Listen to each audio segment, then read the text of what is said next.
بعد هذا المقطع انتو قولوا لي حظي زربة لو زربة.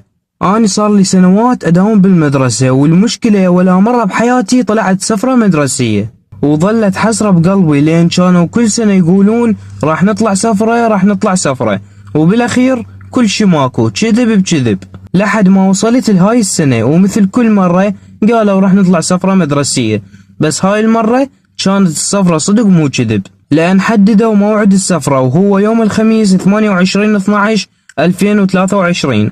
وطبعا ما اوصف لكم الفرحة اللي كنت بيها. المهم قبل السفرة بيوم، يعني يوم الأربعاء، كنت فرحان وقاعد احضر غراض السفرة مال يوم الخميس اللي هو باكر، وطب ما اشوف لك الا السما غيمت وصارت حمراء، وفجأة